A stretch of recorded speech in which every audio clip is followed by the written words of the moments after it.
Minasyaitonirrajim. Bismillahirrahmanirrahim. Alhamdulillahirabbil alamin wassalatu wassalamu ala asyrafil anbiya'i wal mursalin wa ala alihi wa sahbihi wasallim. Allahumma salli ala sayyidina Muhammad wa ala ali Muhammad wa ala alihi wa sahbihi ajma'in. Allahumma a'inna ala zikrika wa syukrika wa husni ibadatik. Rabbi shrah li sadri wa yassir li amri wahlul 'uqdatam min lisani yafqahu qawli. Amma ba'd.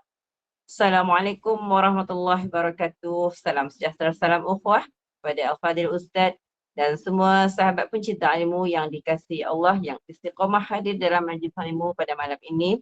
Syukur Alhamdulillah kita masih menjadi pilihan Allah untuk duduk dalam majlis ilmu pada malam ini. Moga majlis kita ini dalam redha dan rahmat Allah. Amin.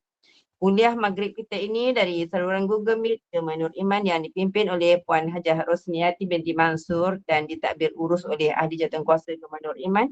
Kuliah kita ini akan dipimpin oleh yang berbahagia Al-Fadhil Ustaz Dr. Ahmad Mushidi bin Mustafa dengan pengajian berkitab Al-Minahu As-Saniyah ala Al-Wasiyah Al-Makbuliyah karangan Syekh Abdul Wahab Sya'rani.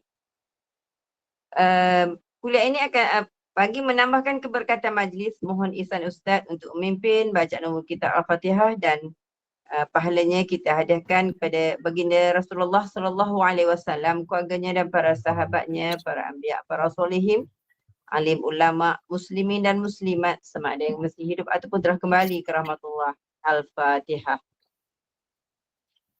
A'udzubillahi minasyaitonirrajim. Bismillahirrahmanirrahim. Alhamdulillahi rabbil alamin. Arrahmanir rahim. Maliki yaumiddin. Iyyaka na'budu wa iyyaka nasta'in. Ihdinas siratal mustaqim.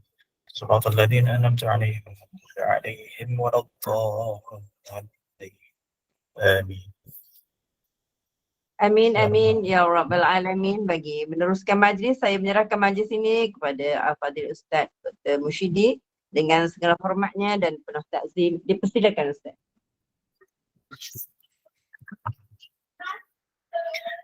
Assalamualaikum warahmatullahi ta'ala wabarakatuh. Bismillahirrahmanirrahim. Alhamdulillahirabbil alamin. Wassalatu wassalamu ala asyrafil anbiya'i wal mursalin wa ala alihi wa sahbihi ajma'in. Subhanaka la ilma lana illa ma 'allamtana innaka antal alimul hakim. Rabbi yassir wa la tu'assir.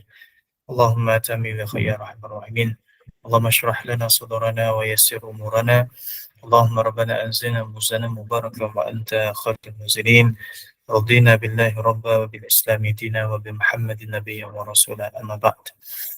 Alhamdulillah, syukur pada Allah Subhanahu wa taala sekian, dan muslimin muslimat jemaah yang dirahmati Allah.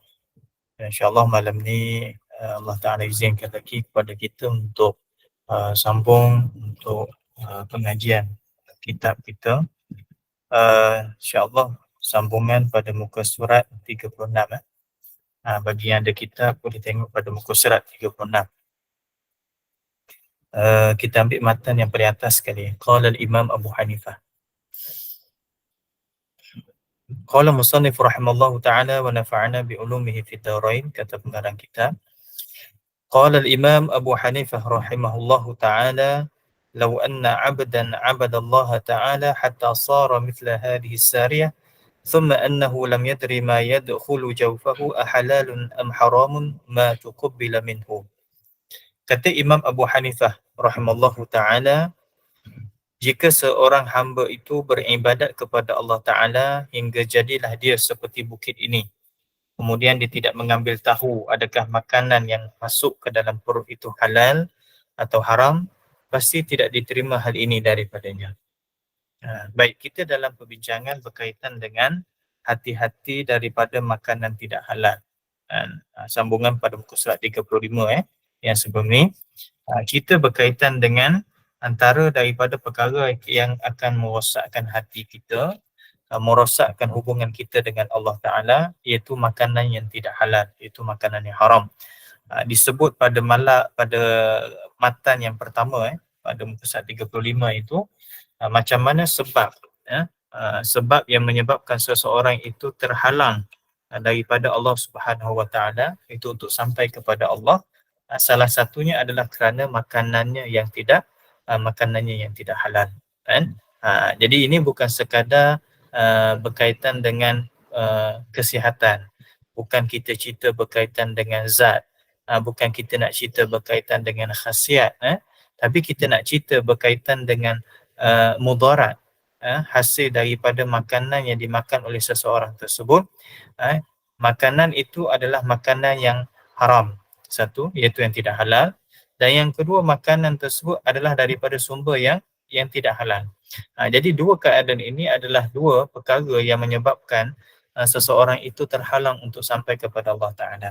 Dan saya bagi contoh, kenapa kadang-kadang kita ini terbuka minda kita ataupun hati kita, kan, bahawa sesuatu perkara itu tersebut kita tahu bahawa ini adalah perancangan Allah Ta'ala dan kita boleh menerima daripada awal-awal, kan?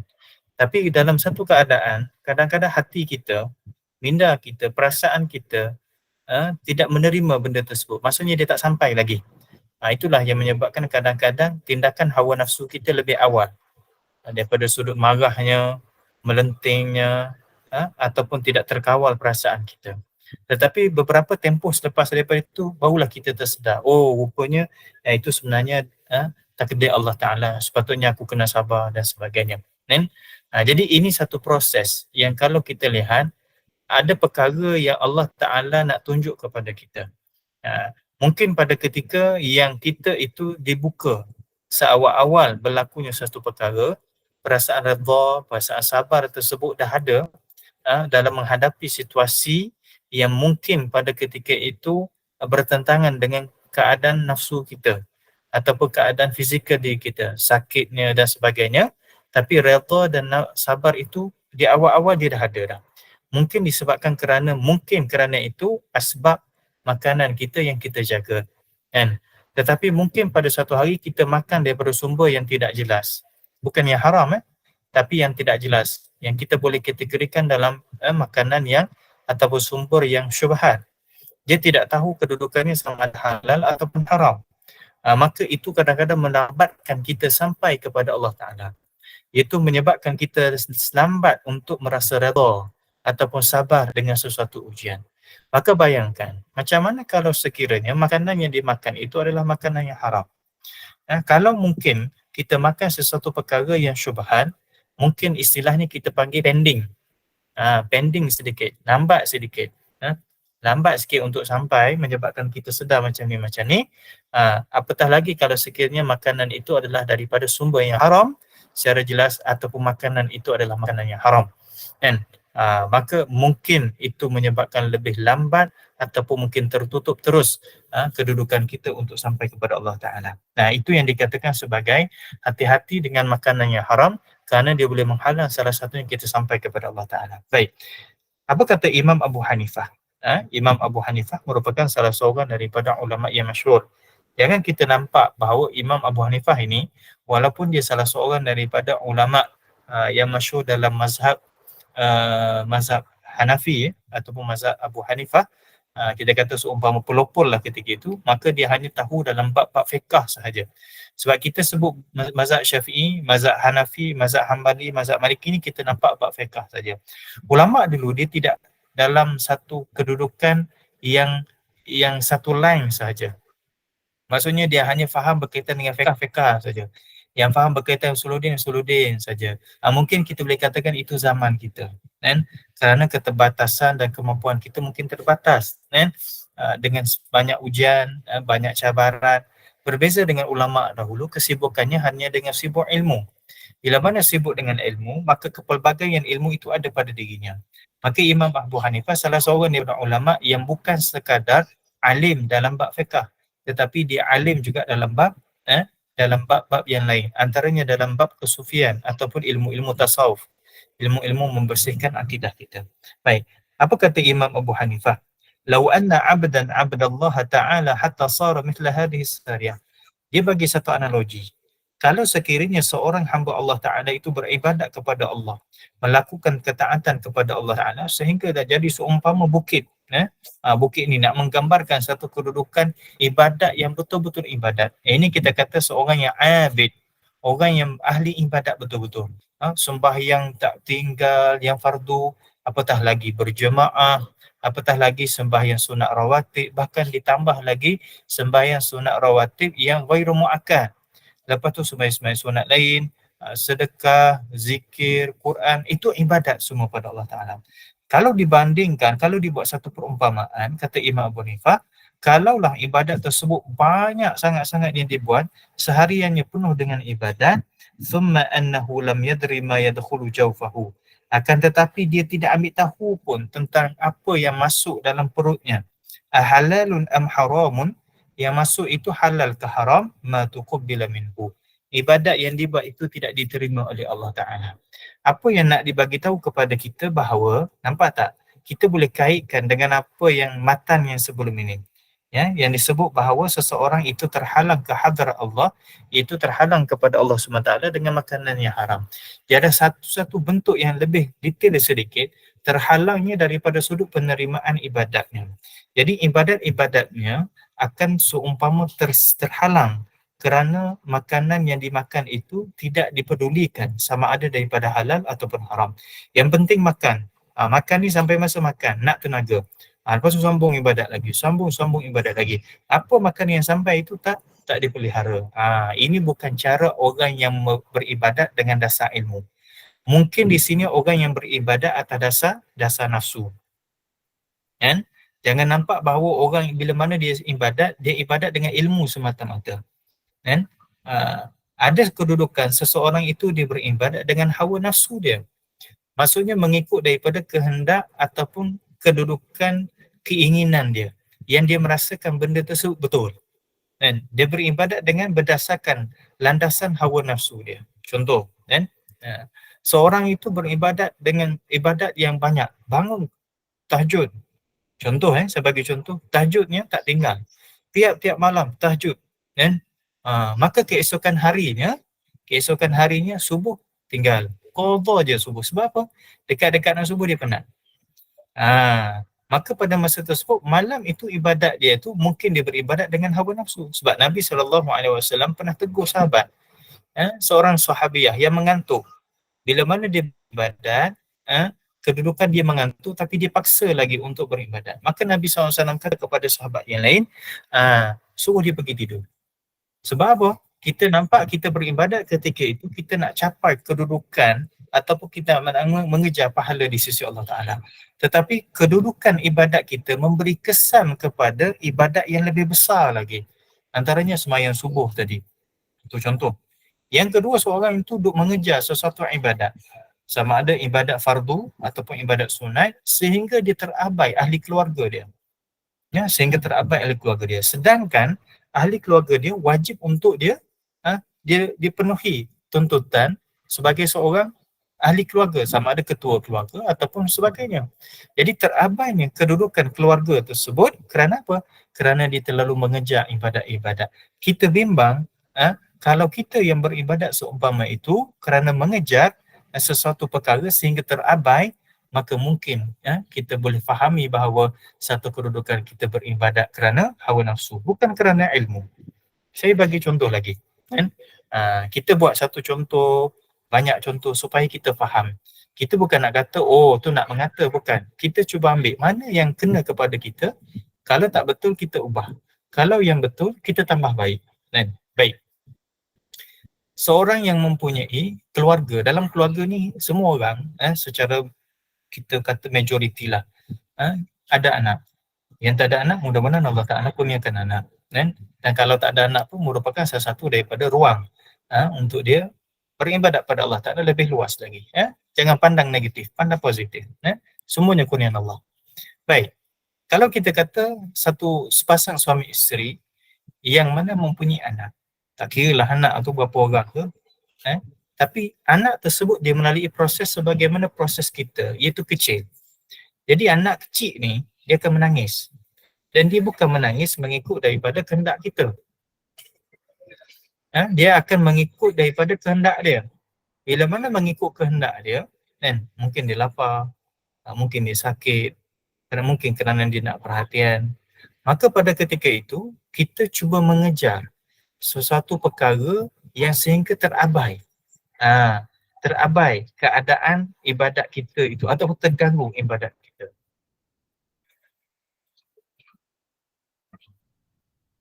Terganggu ibadat kita dengan cara macam mana? Dan contoh masuk waktu.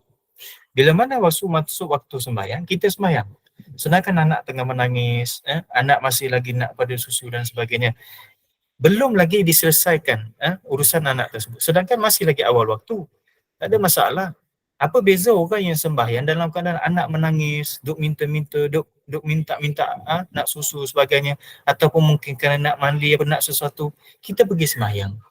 Berbeza dengan orang yang mana anak dia dah selesai hajat keperluan dia, yang mungkin kalau boleh tidurkan, kalau minum susu, lepas tu dia sembahyang. Boleh bayang tak? Mana sembahyang yang lebih berkualiti? Kita dengan Allah Ta'ala ketika itu. Boleh bayang tak kedudukan yang situasi pertama dengan situasi yang kedua? Dan mungkin kalau situasi yang pertama tadi, kita boleh kategorikan kita sembahyang kerana kita nak di atas dasar hawa nafsu, bukan ilmu kita.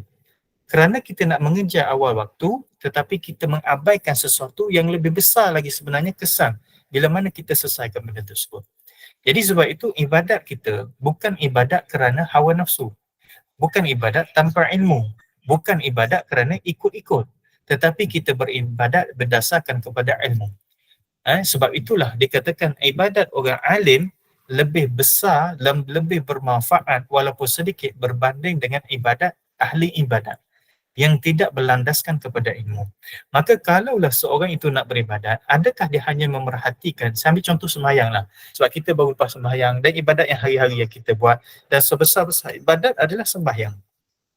Kalau kita kata kita sembahyang, adakah kita hanya cukup dengan pakai pakaian yang biasa-biasa yang cukup untuk melepaskan tuntutan kita sebagai orang yang nak sembahyang? Satu soalan.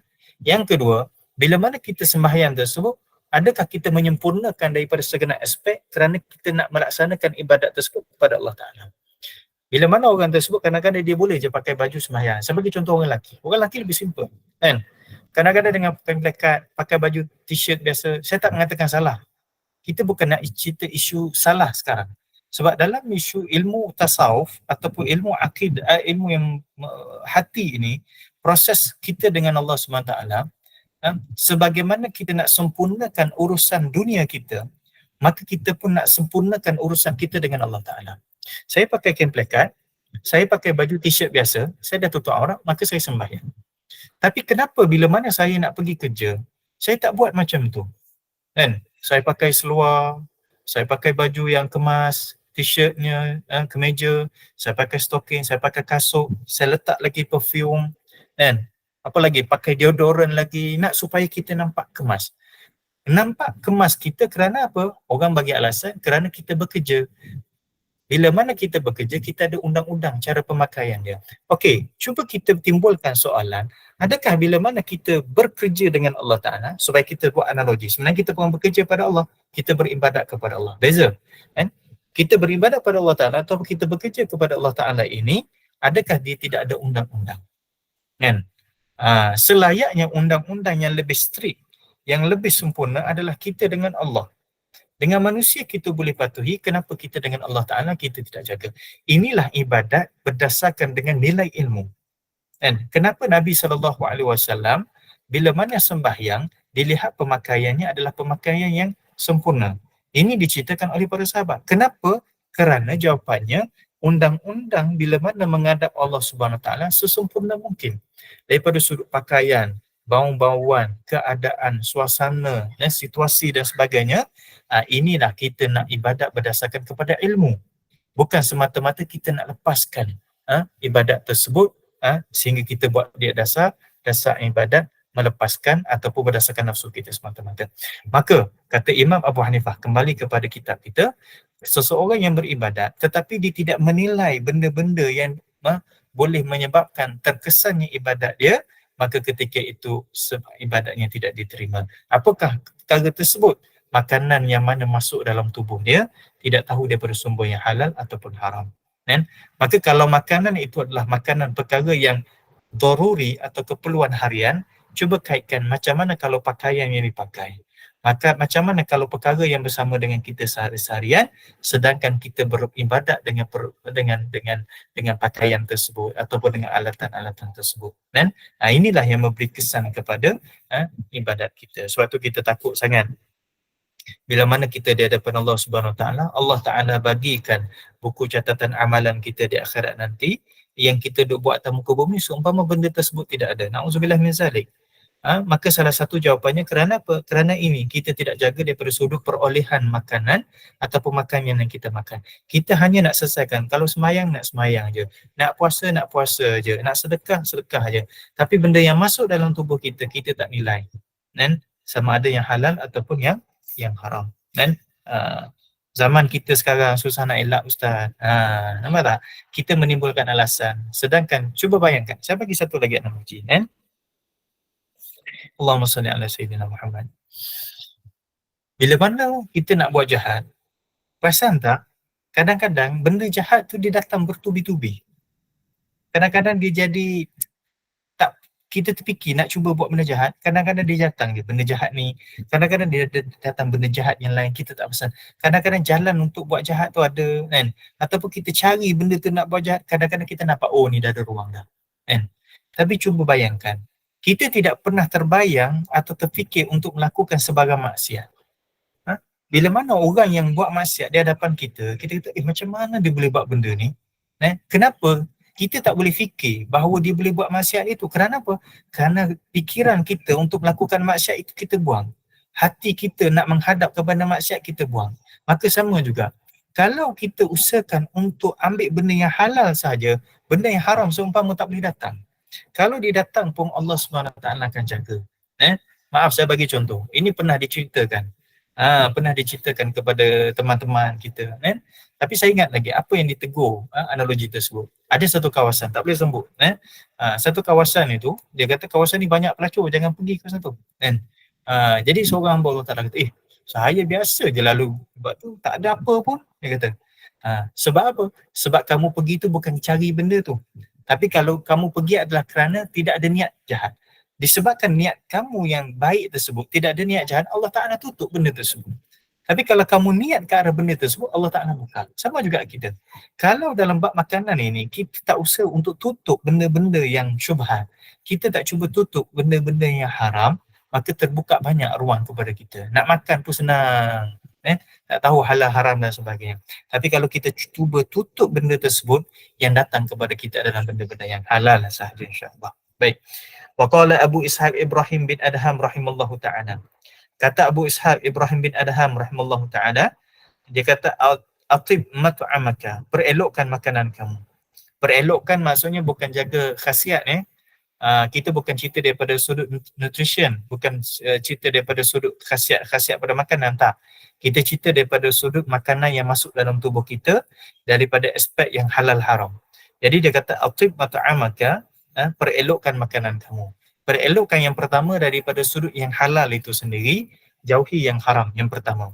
Yang kedua, atib mat'amaka, perelokkan makanan kamu, elokkan supaya makanan itu bukan daripada unsur yang syubhat. Dia bukan haram, tetapi elakkan dia daripada sumber yang syubhat. Kita tak tahu, ni tak ada cop halal haram ni tak ada cop haram, cop halal je kan. Cop halal ni tak tahu ada tak ada. So pada masa tersebut rasa macam apalah, kita tinggallah supaya kita lebih tenang. Walaupun benda tersebut rasa macam sedap kan, kita tak apa, tinggalkan. Supaya apa? Supaya benda-benda yang ada syubhat tersebut kita elokkan. Kita elakkan supaya mengelokkan makanan kita. Barulah kita tengok daripada sudut kesihatan. Jangan tak tengok langsung. Kalau daripada sudut nutritionnya, tengok kalorinya banyak mana, tengok daripada sudut zatnya berkaitan, tak ada masalah, benda tersebut bagus. Itu salah satu daripada benda yang dikatakan mengelokkan makanan. Sebab tu bila mana kita kata halalan tayyibah, yang pertama halal, nampak tak? Yang kedua tayyibah. Tayyibah ni yang elok. Elok daripada sudut mana?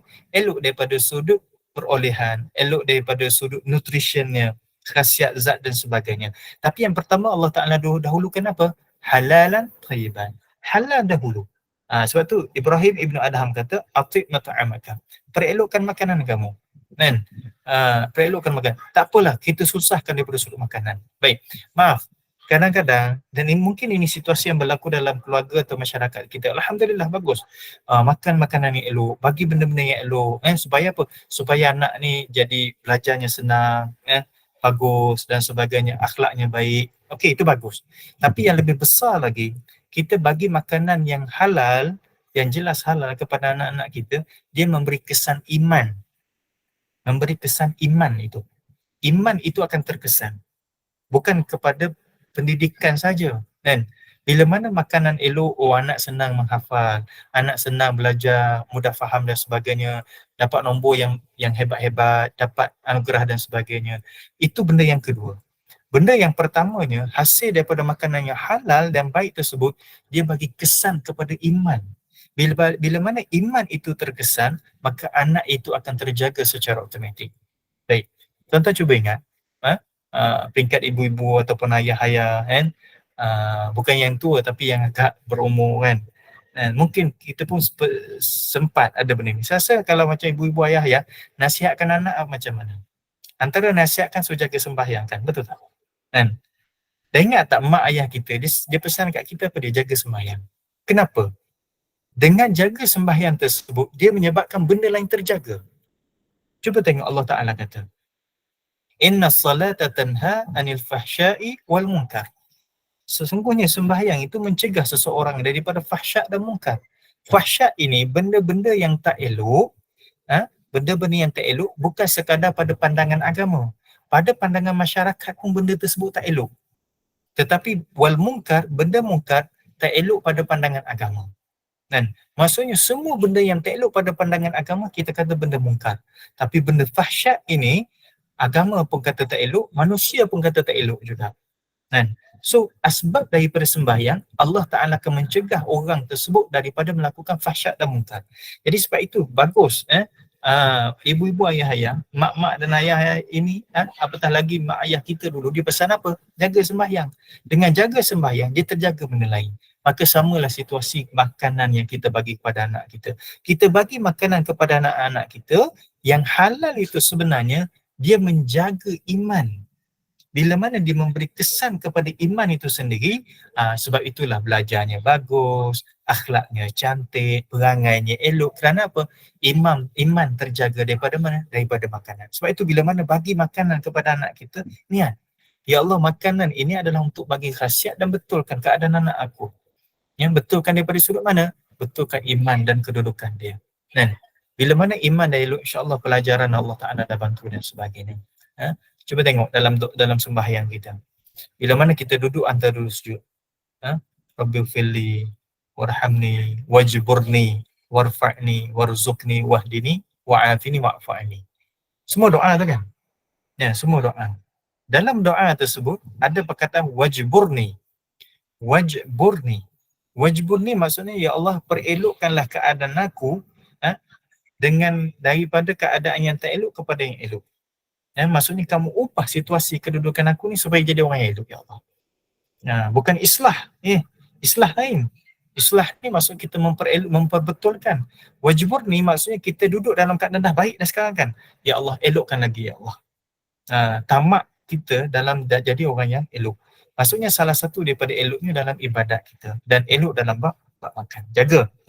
Sebab tu pesan Ibrahim bin Adham, jaga makanan kamu. Wa ma 'alaika ba'da dhalika alla tasuman nahar wa la taqumul layl, yakni naflan. Dan tidak menjadi kesalahan ke atasmu selepas itu bahawa kamu tak berpuasa di sehari dan tak melakukan qiyamul lail di malam hari. Itu amalan-amalan sunat. Kalau tak buat ibadat sunat-sunat pun tak apa. Yang fardu kena buat. Kan? Yang sunat-sunat kamu tak buat pun tak apa. Tapi yang penting jaga makan dulu. Kan? Jadi kita kena faham daripada sudut mana? Daripada sudut Ibrahim bin Adham, dia bagi nasihat kepada kita atas nasihat secara umum. Bukannya kata okey, lepas daripada jaga makan ini, lepas tu tak yang ibadat lah. Tak payah ibadat yang sunat. Ambil yang wajib-wajib cukup lah, tapi jaga makan. Tapi percayalah tuan-tuan, bila mana seorang itu dia dah jaga makanan dia, makannya daripada sumber yang halal, secara automatik dia akan tertolak ataupun tergerak untuk melakukan ibadat-ibadat, termasuklah ibadat sunat. Kenapa? Kerana tubuh ini akan jadi ringan untuk beribadat, kerana pada tubuh ini tidak ada benda-benda yang haram. Kita terbina tubuh kita daripada sumber-sumber yang halal. Bila mana daripada sumber-sumber yang halal telah membentuk energi pada tubuh kita, maka tubuh kita akan ringan untuk melakukan ibadat. Nampak tak? Itu psikologi cara Ibrahim Ibn Adham bercakap. Jaga makan. Bab-bab lain, bab sunat tak payah cerita dah. Jaga makan betul-betul. Seumpama dia cakap macam tu. Tak buat benda lain pun tak apa. Tapi disebabkan kita jaga makan, secara automatik kita pun rajin beribadat. Bangun malam pun rasa rajin. Dan nak puasa pun jadi rajin. Kenapa? Kerana tubuh ini dah terbina daripada sumber-sumber yang elok. Dan sesiapa yang mengambil tahu makanan yang masuk ke dalam tubuh perutnya, maka dia menjadi seorang yang siddiq di sisi Allah Ta'ala. Iaitu al-haq Allah Ta'ala. Siapa yang ambil peduli? Maksudnya dia ambil tahu setiap apa yang dia makan.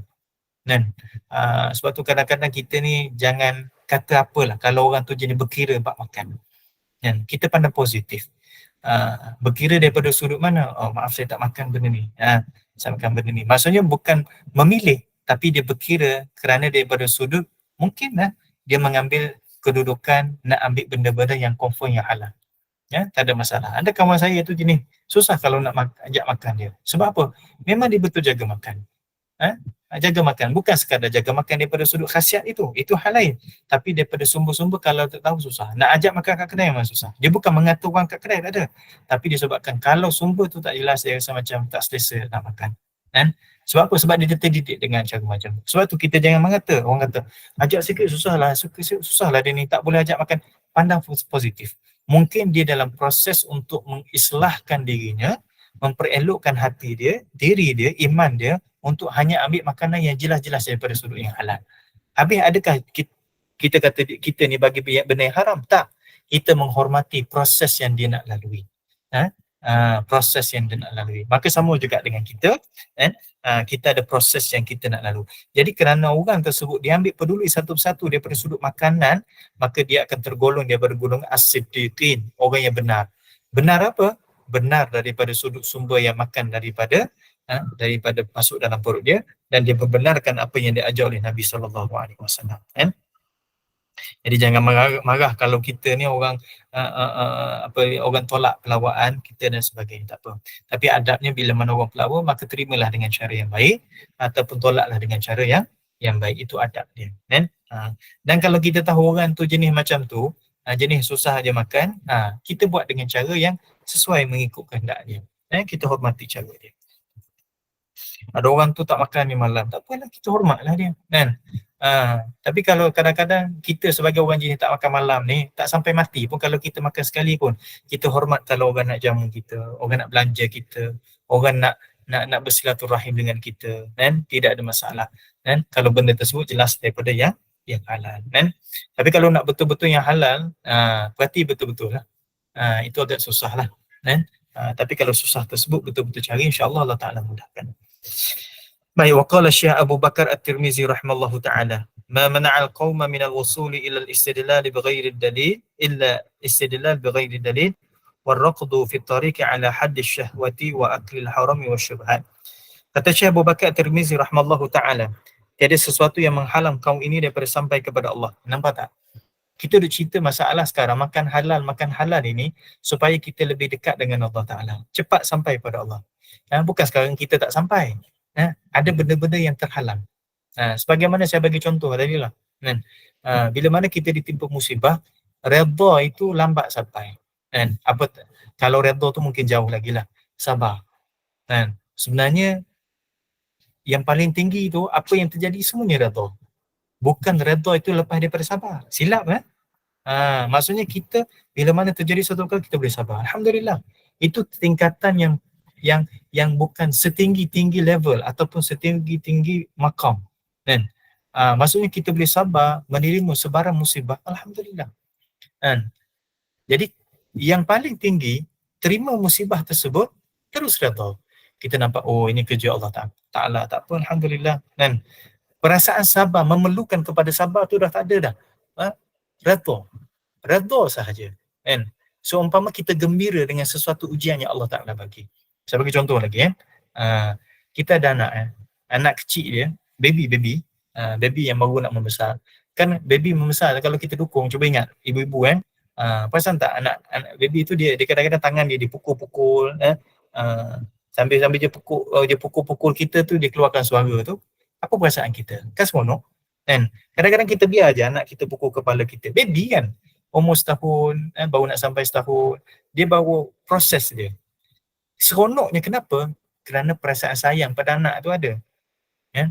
Maka samalah bagi orang yang dah sampai pada kedudukan redha, bila mana Allah Ta'ala menguji dia, pada masa tersebut Allah Ta'ala pukul lah macam mana, Allah Ta'ala buatlah macam mana, dia rasa benda tersebut mengembirakan diri dia.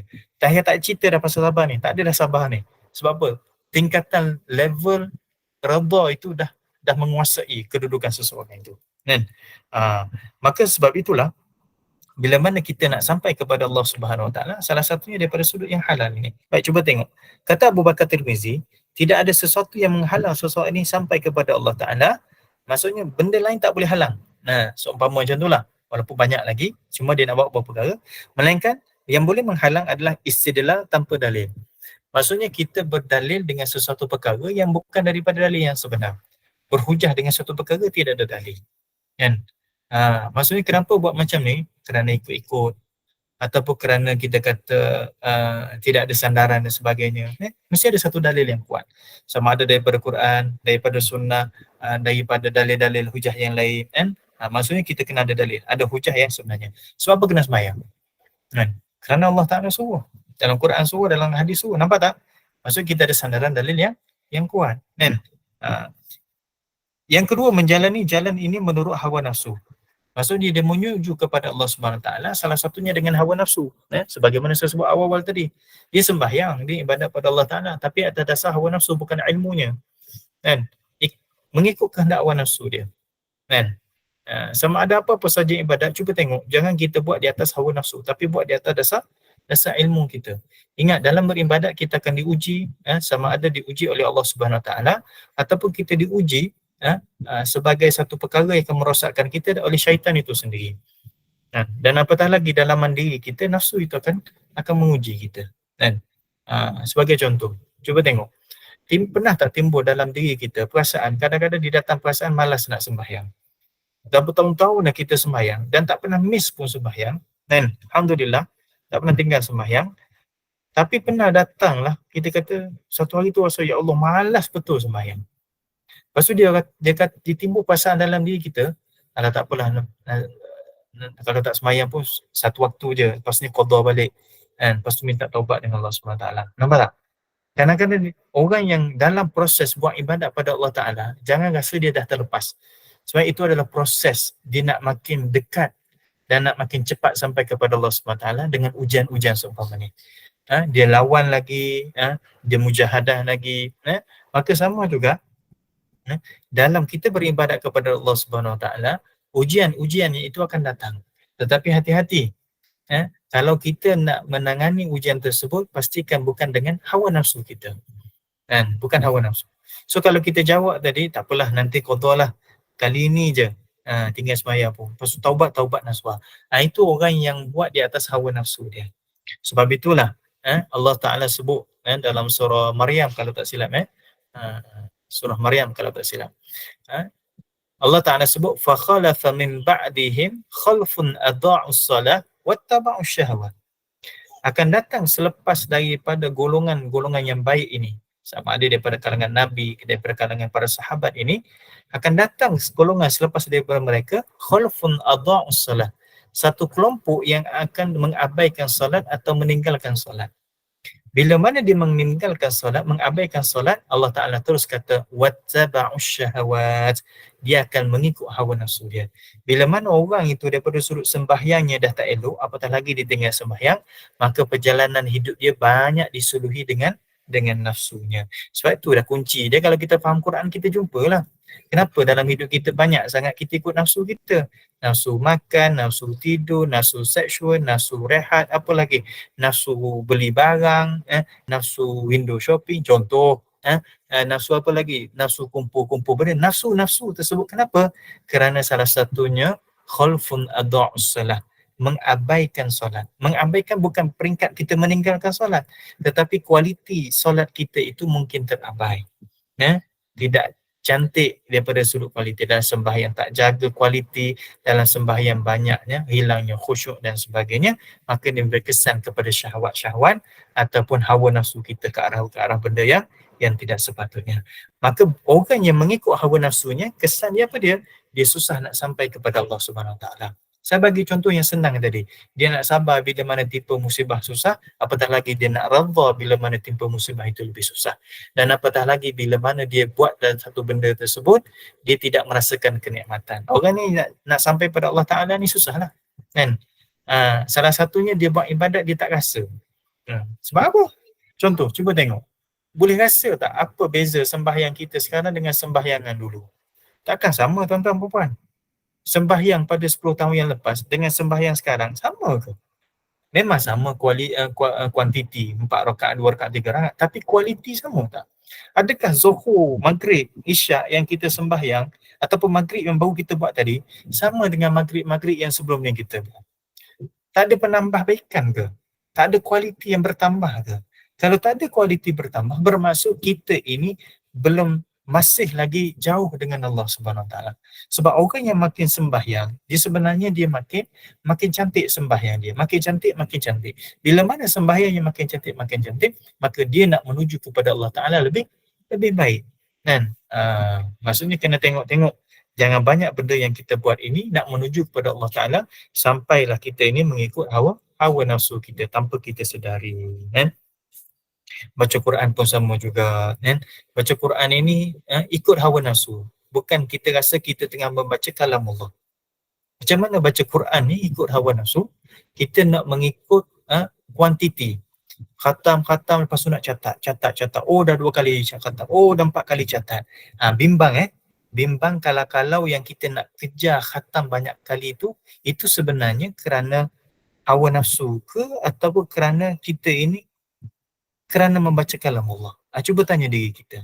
Takut juga yang kita mengejar kuantiti bacaan khatam Quran tersebut adalah kerana kehendak hawa nafsu. Nak cerita pada orang, nak menjadi catatan sejarah dalam hidup kita, kan? Itu nafsu semua tu. Tapi kalau kita baca kerana aku kena baca Quran sebab ini kalam Allah.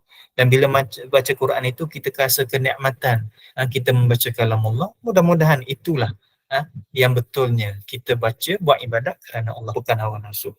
Dan yang ketiga kata Syekh Abu Bakar At-Tirmizi, dan makan perkara haram dan syubhat yang menghalang seseorang tersebut sampai kepada Allah Ta'ala, iaitu memakan perkara yang haram dan tambah satu lagi benda yang syubhat. Sebab tu kalau kita banyak elokkan makanan, kualiti ibadat kita akan jadi cantik. Kita dengan Allah SWT pun jadi lebih senang kita kata lebih baik. Lebih baik kualiti kita dengan Allah SWT. Sebab apa? Sebab makan. Sebab tu ulama' dulu dia banyak puasa. Puasa bukan nak diet. Bukan nak diet sebenarnya. Isunya kerana nak jadi baik. Nampak tak? Beza kan? Puasa kerana nak jadi baik. Puasa kerana diet. Beza jauh sangat-sangat. Puasa kerana nak kurus.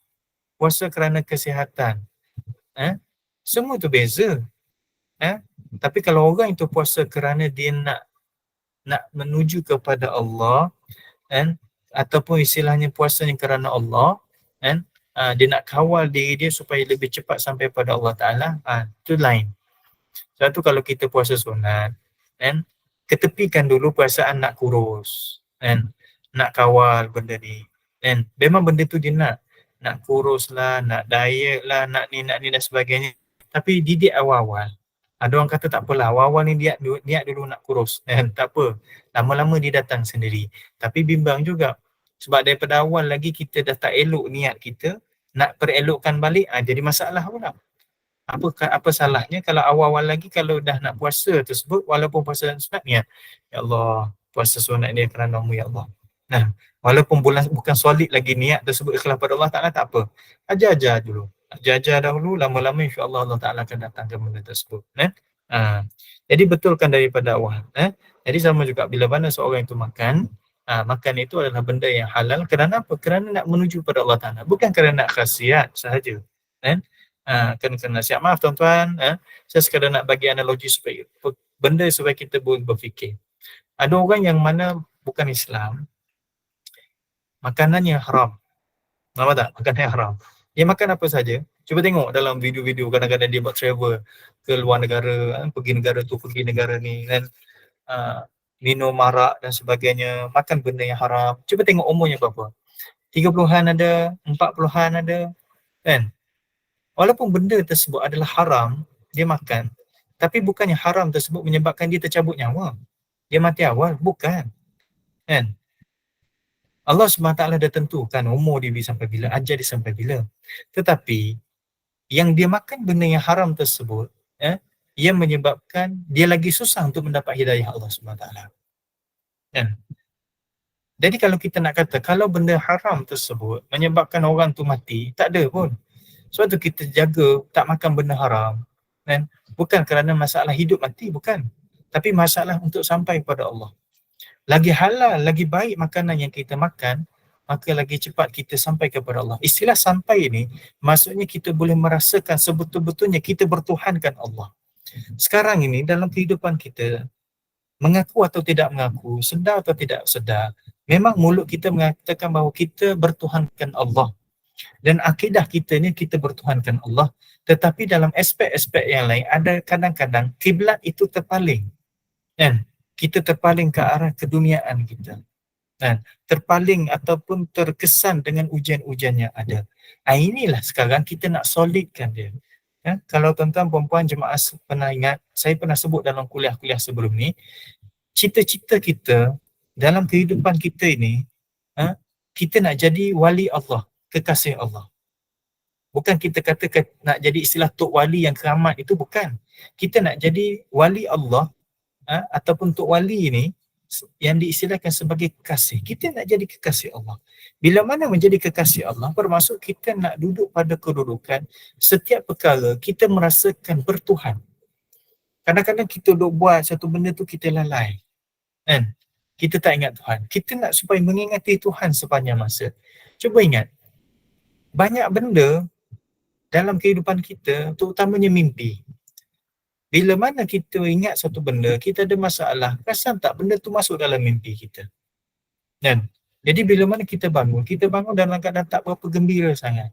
Sebab kita tak terusik rehat kita dan dengan mimpi-mimpi yang terbawa-bawa daripada peristiwa yang kita berfikir sebelum daripada tidur. Jadi ketenangan itu tidak ada. Cuba bayangkan kalau seorang itu dia tidur yang betul-betul tenang. Tidur yang betul-betul tenang. Dia tak mimpi langsung, dia bangun, ya Allah. Tenangnya dia. Maka macam itulah keadaan hidup seseorang bila mana dia bertuhankan Allah dengan sebetul-betulnya, maka apa saja yang dia buat, dia duduk dalam keadaan ketenangan. Dan sebab dia merasakan Tuhan itu ada dan Tuhan itu mengawal dan memerhatikan dia. Terakhir sekali, muka surat 37. Sambil matan yang terakhir. Wa qala al-Imam Sahl rahimahullahu ta'ala, man lam yakun mat'amuhu min halalin lam yukshaf an qalbihi hijab wa tasara'an ilaihi al-uqubat wa la tanfa'uhu salatuhu wa la siyamuhu wa la sadaqatuhu. Kata Imam Sahal rahimahullahu ta'ala, sesiapa yang makanannya tidak halal pasti tidak disingkap tabir daripada hatinya. Maksudnya hati dia makan sentiasa terhalang. Hati dia terhalang daripada mendapat nur Allah Ta'ala, mendapat cahaya Allah Ta'ala. Daripada mendapat kebaikan itu kadang-kadang hati dia terhalang. Dan kita tahu tapi kadang-kadang tak boleh buat. Beza dengan kedudukan memang kita tak tahu langsung. Tak tahulah pula benda ni macam ni macam. Nampak tak? Kadang-kadang itu sebab kita terhalang. Salah satu sebab. Apatah lagi kedudukan kita terhalang saat ketika kita ini nak merasakan kita sebetul-betulnya bertuhan kepada Allah Subhanahu Wa Taala, menyerahkan segala-galanya kepada Allah Taala, tetap halal. Kenapa? Kerana salah satunya makanannya tidak pasti halal ataupun tidak. Wa tasarra' ila al-uqubat, akan disegerakan hukuman kepadanya. Salah satu daripada perkara yang Allah Taala segerakan di atas muka bumi, kerana apa? Kerana makanannya yang tidak jelas daripada sumber yang halal. Itu salah satu daripada kafarah yang berlaku. Dan sebab tu muhasabah itu jangan muhasabah apa perangai aku, apa yang aku buat, apa-apa. Cuba tengok apa yang aku makan sebenarnya. Cuba tanya, apa yang aku makan tadi? Cuba fikir, kan? bila mana kita ditimpa musibah dan sebagainya, salah satu daripada cara kita muhasabah. Wala tanfa'u salatuhu wala siyamuhu wala sadaqatuhu, dan tidak memberi manfaat kepadanya solatnya, puasanya dan sedekahnya. Ini yang kita takut. Seumpama ibadat-ibadat yang lain terhalang daripada untuk diterima oleh Allah Subhanahu Wa Taala kerana makanan yang kita makan itu bukan daripada sumber yang halal. Dan jadi itu muhasabah untuk diri saya secara khusus dan untuk semua, bahawa supaya apa yang kita buat dalam kehidupan kita seharian bukan makan itu kerana sedap lidah, bukan seronok bila mana tertunai kehendak nafsu makan kita atau keinginan makan kita, dan bukan rasa puas hati bila mana dah kenyang sebab masuk perut. Bukan itu. Dan bukan kerana sedap lidah yang merasa, bukan kerana puas kerana keinginan ataupun nafsu makan kita tertunai, dan kerasa seronok bila mana perut kita dah terisi. Bukan. Makan ini adalah kerana Allah Ta'ala. Apa yang dimasukkan kerana Allah Ta'ala? Kita makan kerana kita nak tenaga supaya kita boleh beribadat. Tak boleh tak makan langsung. Sebab Nabi pun makan. Cuma kawal nafsu makan kita tersebut supaya lebih baik. Kerana apa? Sebab benda tersebut akan memberi kesan kepada iman kita dan ibadat kita kepada Allah SWT. Dan sebab itulah bila mana kita dalam doa, kita doa dengan Allah SWT. Dan supaya Allah Ta'ala berikan kepada kita benda yang berkat. Salah satu benda yang berkat adalah makanan kita. Dan benda ni kita buat tiap-tiap pagi dalam doa kunut kita. Cuma perasan tak perasan, ataupun perasan tapi baca kerana skrip ataupun baca dengan hati. Itu beza. Doa kunut kita hari-hari kita sebut, Allahumma hdini fi man hadait, wa afini fi man afait, wa tawallani fi man tawallait, wa barik li fi ma a'tait. Ya Allah, berkatikanlah dengan apa yang kamu bagi kepada aku. So kita minta keberkatan dengan apa yang Allah Ta'ala bagi. Salah satu pun yang Allah Ta'ala, satu benda yang Allah Ta'ala bagi pada kita adalah makanan. Makanan itu kita minta, ya Allah berkatlah ya Allah. Makanan yang berkat adalah makanan yang halal. Itu dalam doa tiap pagi tu, tak makan lagi tu, waktu subuh kan. Sebab tu baca doa kunut tu hayati, maksud dia baca dengan hati. Bukan sekadar mulut melafaz. Yang kedua, bila mana kita nak makan, Allahumma barik lana fima razaqtana wa qina adzabana.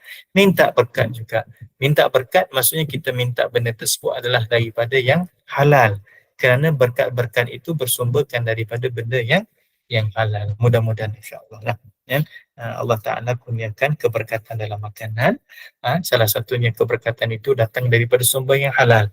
Dan bila mana sumber yang halal tersebut masuk dalam tubuh kita, dia akan memberi kesan kepada ibadat kita secara khususnya, dan mungkin ini membuka hijab kita dengan Allah Subhanahu Wa Taala. Saya dah sebut sebelum ni, Allah Ta'ala tidak terhijab, tapi yang terhijabnya atau terhalangnya adalah Allah, adalah kita sendiri. Kita ini yang terhalang daripada mendapat pancaran cahaya Allah Ta'ala ataupun mengenali Allah Ta'ala lebih jelas, kerana pada diri kita adanya penghalang-penghalang ataupun hijab-hijab tersebut. Salah satunya sumber makanan yang masuk dalam perut kita. Mudah-mudahan Allah Ta'ala jaga insyaAllah. Jadi saya sekadar terang untuk malam ini, insyaAllah ada ruang Allah Subhanahu Ta'ala bagi izin kepada kita sambung dalam pertemuan yang akan datang. InsyaAllah masih lagi dalam perbincangan berkaitan dengan makanan yang halal. Kenapa pengarang kita panjangkan? Sebagaimana Allah dipanjangkan berkaitan dengan cerita berkaitan dengan riak. Pasal tak sebenarnya? Kita cerita berkaitan riak, panjang sangat berkaitan riak. Kenapa? Sebab kebanyakan riak ini banyak sangat berlaku dalam kehidupan kita bila mana kita beramal. Tapi dalam bab menyakitkan hati, menyakiti orang, dipendekkan. Sebab apa? Sebab secara zahirnya kita ni tak berani buat benda jahat pada orang kan. Walaupun buat juga, na'udzubillah, tapi kadang-kadang benda tersebut kita jaga. Masuk pula bab makanan yang halal ni, sebab hari-hari yang kita duk makan. Sebab tu panjang perbincangan dia. Wallahu a'lam, mudah-mudahan ada manfaat. Assalamualaikum warahmatullahi wabarakatuh. Assalamualaikum warahmatullahi wabarakatuh. Ustaz, nak buka soalan kita tak? Ada ruang lagi ke? Boleh satu dua lagi? Satu dua soalan Silakan jemaah. Siapa yang nak bertanya Ustaz, satu dua soalan je. Bonda nak tanya. Assalamualaikum warahmatullahi wabarakatuh Ustaz. Assalamualaikum. Ustaz, maknanya kan kalau buat makanan ni kita betul-betul nak mencari yang halal dan thayyibah ni, sangat perlu kita jaga lah. Contoh macam sebab dia menjadi darah daging kita masuk perut kita kan Ustaz. Kalau betul-betul kita nak jaga ni macam kalau kita beli makanan yang orang sediakan pun kita kena tengok juga orang tu menutup aurat ke tak, Islam ke bukan, macam tu Ustaz. Dan satu lagi, kalau kita menghafal Quran, contohnya menghafal, pemakanan tu sangat penting untuk kita jaga juga Ustaz kan, sebab dia mempengaruhi kita punya hafalan ke Ustaz? Macam mana tu? Baik, sebab itulah kita kena ada satu benda yang boleh bagi semangat kepada kita awal-awal kan. Contoh, bagi orang yang hafal Quran ni dia akan rasa nak tak nak dia kena jaga makanan, nak tak nak dia kena jaga mata dia, nak tak nak dia kena jaga telinga dia. Sebab apa? Sebab dia menghafal. Jadi ada satu benda yang besar yang boleh menghalang dia daripada buat benda tersebut. Maka dalam bab makan ni kita kena ada satu benda yang besar juga. Kita letak apa dia? Kalau aku tak jaga makanan yang halal, maka aku tak ambil benda yang halal ini, maka dia akan bagi kesannya aku tak sampai pada Allah. Maksudnya untuk aku mendapat nikmat bertuhankan Allah Ta'ala itu mungkin terhalang. Jadi kita letak satu benda tersebut. Tapi dalam bab cari makanan ini jangan sampai kita cari benda yang halal, tapi jangan sampai benda tersebut berdasarkan hawa nafsu kita. Sampai kan kita kata semua benda tak boleh juga. Sebab kita tengok daripada sudut hukum fiqh pun kita tengok, daripada sudut hukum tasawuf pun kita tengok juga. So umpama Nabi SAW, dia pernah menerima makanan ataupun keju lah kita kata, keju daripada orang yang bukan Islam. Jadi pada masa tersebut banyaklah ulama bahas kebiasaannya benda tersebut sampai daripada benda yang bukan daripada sumber-sumber yang boleh memberi syubhat dan sebagainya kan. So Nabi terima saja walaupun daripada yang bukan Islam. Tapi kita sekarang kalau daripada sumber nak buat benda tersebut menyebabkan kita kena tahu dia punya proses, okey tak apalah, kita kajilah kan. Tapi jangan terlalu rigid sehingga menyebabkan orang lain terasa bersama dengan kita. Ini sikit-sikit tak boleh, sikit-sikit yang tak boleh kan. Sebab itu ada orang ulama dulu dia sengaja berpuasa. Kenapa dia sengaja berpuasa? Sebab dia nak jaga makanan tersebut dan supaya orang tak terasa hati. Bila orang kata, jom makan macam ni, oh tak maaf saya puasa hari ni. Jadi orang tak kata apa. Kalau dia bukan memilih, tapi sebab memang dia tak boleh makan, kan dia berpuasa. Sebab tu bila mana kita memilih makanan yang halal ini, jangan sampai kita merosakkan keadaan sekitar kita. So kita kena tengok, kena kaji dan sebagainya. Sebab tu kita sebut sebelum ni, dia bukan berdasarkan hawa nafsu semata-mata, tapi berdasarkan ilmu. Kan? InsyaAllah. Wallah. InsyaAllah. Alhamdulillah. Jelas Ustaz. Terima kasih. Ada lagi yang tanya soalan? Lagi satu. Assalamualaikum Ustaz. Assalamualaikum. Ya Kak Wan. Macam Ustaz cakap tadi kan, ada masa kita tiba-tiba datang malas lah, datang susah lah, datang lemah lah nak semayang. Sedangkan amalan tu kita lakukan selamanya dengan sempurna, tapi ada ketika macam tu. Apakah ketika masa tu kita membuat dosa ke, membuat kesilapan ataupun ujian daripada Allah Ustaz? Baik. Dia memang yang pertama itu memang ujian. Allah Ta'ala menguji kita supaya mungkin Allah Ta'ala suruh kita muhasabah. Yang selama ni kita sembahyang tersebut ada benda lagi yang tak betul. Tak betul. Sebab apa? Sebab orang yang duduk dalam satu tempat itu yang berasa seronok, dia susah dia nak rasa lemau, dia nak rasa malas, dia nak rasa jemu. Sebab apa dia seronok? Keseronokan tersebut, bila mana dia duduk dalam rasa seronok dan betul-betul seronok tu. Tapi kita ni bila mana kita duduk dalam keseronokan tersebut, dalam ibadat tersebut, kita bimbang keseronokan tersebut bukan keseronokan yang sebetul-betulnya berlandaskan kepada kehendak agama. Takut kita seronok ibadat kerana hawa nafsu tadi. So Allah Ta'ala uji macam tu. Ini proses muhasabah. Satu. Yang kedua, Allah Ta'ala uji. Kenapa? Kerana Allah Ta'ala nak supaya kita ini naik darjat. Kita dah betul dah. Kita seronok beribadat. Kenapa? Kerana kita memang menyembah Allah Ta'ala. Bukan berdasarkan hawa nafsu dah. Betul-betul kita ibadat pada Allah Ta'ala dan kita seronok. Tiba-tiba Allah Ta'ala datangkan ujian tersebut. Supaya apa? Supaya Allah Ta'ala nak uji. Seumpama seorang kekasih menguji seorang kekasih. Nak menguji keikhlasan dan kecintaan yang sebenarnya. So kita lawan balik. Bila mana kita lawan tersebut, itu menyebabkan kita dia berjaya, maka Allah Ta'ala seronok dengan berjayanya kita melalui ujian tersebut. Jadi ujian tersebut adalah kerana nak mengangkat darjat kita. Yang tadi untuk menjentik kita. Dan yang ketiga, ujian ini kadang-kadang dia datang itu daripada syaitan ataupun hawa nafsu kita yang cuba melemahkan kita dalam ibadat. Ya, kalau kita mengikut kehendak hawa nafsu kita, maka kita akan jatuh. Tapi kalau kita lawan berdasarkan keinginan agama, maka kita akan menang. Tapi ini ujian yang sentiasa berlaku, akan berlaku dalam hidup. Percayalah, semua orang rasa. Kerana apa? Kerana kedudukan. Cuma kita tinggal lagi kita tak tahu. Sebenarnya ujian tersebut atas dasar apa? Atas dasar kerana Allah Ta'ala jentik kita, ataupun atas dasar, saya guna istilah saja kan, Allah Ta'ala nak jentik sebab kita mungkin silap laluan, ataupun Allah Ta'ala nak menguji, nak mengangkat martabat kita, ataupun ujian tersebut sebenarnya adalah untuk menjatuhkan kita daripada syaitan ataupun hawa nafsu kita. Sebab itulah kita diajar doanya, Allahumma a'inni ala zikrika wa syukrika wa husni ibadatik. Itu salah satu doa. Yang satu lagi doa Nabi SAW ajar, ya muqallibal qulub tsabbit qalbi ala dinik. Kedua doa ini sebenarnya memberi kekuatan kepada kita bila mana kita ini beribadat dan bila mana kita terima ujian tersebut supaya kita boleh tepuh dengan cara yang baik, insya-Allah. Wallahu a'lam. Terima kasih Ustaz. Okay, kita tutup majlis. Tutup Ustaz ya.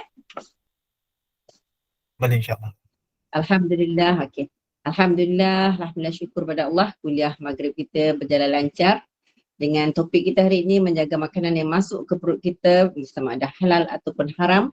Hadis yang dijelaskan oleh Ustaz menyarankan supaya kita perelokkan makanan kerana ianya menjadi kesan kepada iman seseorang itu, mempengaruhi juga pelajarannya, akhlaknya dan ibadahnya.